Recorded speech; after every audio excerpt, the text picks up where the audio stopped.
নমস্কার বন্ধুরা, সবাইকে স্বাগত জানাই সৌমিস কিচেনে। আজকে আমার রেসিপি আনন্দ নাড়ু। তার আগে আপনাদের কাছে একটাই অনুরোধ, ভিডিওটা প্লিজ পুরোটা দেখবেন। আর ভিডিওটা যদি ভালো লাগে চ্যানেলটা সাবস্ক্রাইব করার অনুরোধ রইল। যদি প্লিজ একটু লাইক কমেন্ট করেন তাহলে খুব উৎসাহ পাবো। আজকের রেসিপি আনন্দ নাড়ু। হ্যাঁ, আমাদের বাড়ির যে কোনো শুভ অনুষ্ঠানে এই রেসিপিটা আমরা বানাই। তাহলে আসুন শুরু করি আজকের রেসিপি আনন্দ নাড়ু। আনন্দ নাড়ু বানাবার জন্য এখানে আমি প্রথমে 1 কাপ নারকেল কোড়া নিয়ে নিলাম। এবার এতে আমি 1 কাপ আখের গুড় দিলাম। এবার গুড়ের সাথে এই নারকেল কোড়াটা খুব ভালো করে আমি মেখে নিলাম। আবারও বলছি, এখানে আমি 1 কাপ নারকেল কোড়া 1 কাপ গুড় নিয়েছি। এবার এতে 1 কাপে 4 ভাগের 1 ভাগ তিল দিয়ে আবারও ভালো করে মেখে নিলাম। এবার এতে প্রথমে 1 কাপ চালের গুঁড়ো মিশিয়ে নিলাম। এই চালের গুঁড়োটা আমার কিন্তু ঘরে বানানো চালের গুঁড়ো। এই রেসিপি লিঙ্কটা আমি ডেসক্রিপশন বক্সে দিয়ে দিয়েছি। এবার বাকি 1 কাপ চালের গুঁড়োটাও দিয়ে ভালো করে এটা মেখে নিলাম। এবার এতে 1/2 কাপ আটা দিয়ে ভালো করে মেখে নিচ্ছি।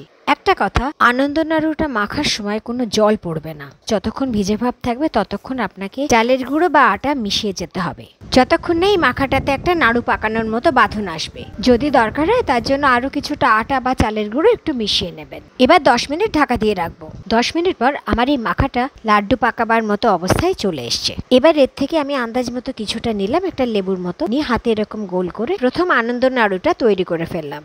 আরও একটা আনন্দ নাড়ু আমি এভাবে বানিয়ে দেখাচ্ছি। বাড়িতে কোনো শুভ অনুষ্ঠানে এই আনন্দ নাড়ু বানাই। এই একইভাবে আমি বাকি নাড়ুগুলো বানিয়ে নেব। আমার সবকটা আনন্দ নাড়ু বানানো হয়ে গেল। এবার এগুলো ভাজবো। এবার কড়াইতে সর্ষের তেল দিলাম বেশ অনেকটা। এবার তেলটা যখন বেশ গরম হয়ে যাবে তখন গ্যাসটাকে একদম লো করে দিয়ে এই নাড়ুগুলো তেলের মধ্যে একটা একটা করে ছেড়ে দিচ্ছি। নাড়ুগুলো তেলে দিলাম। এবার কিন্তু সাথে সাথে এগুলো কিন্তু নাড়ছি না। বেশ কিছুক্ষণ গ্যাসটাকে একদম লোতে রেখে নাড়ুগুলোকে হতে দেব। যখন দেখবো নিচের পিঠটা লাল হয়ে আসছে তখন একটা চামচ দিয়ে এভাবে আস্তে আস্তে নাড়ুগুলোর পিঠগুলোকে আমি উল্টে দিচ্ছি একটা একটা করে। এভাবে এই ব্যাচের সবকটা নাড়ুর পিঠ আমি উল্টে দিলাম।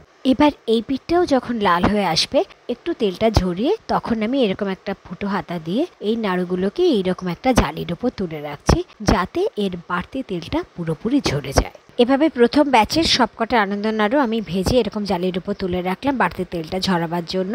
একটা নাড়ুও কিন্তু ভেঙে যায়নি। এভাবে বাকি আনন্দ নাড়ুগুলো আমি ভেজে নিচ্ছি। এই হলো আমার আজকের আনন্দ নাড়ু। একটা নাড়ু ভেঙে দেখাচ্ছি, দেখুন ভেতরটা নরম, বাইরেটা মুচমুচে। এতক্ষণ আমি দেখালাম আজকের রেসিপি আনন্দ নাড়ু। ভিডিওটা যদি ভালো লাগে চ্যানেলটা সাবস্ক্রাইব করার অনুরোধ রইল। খুব খুব ভালো থাকুন। ধন্যবাদ।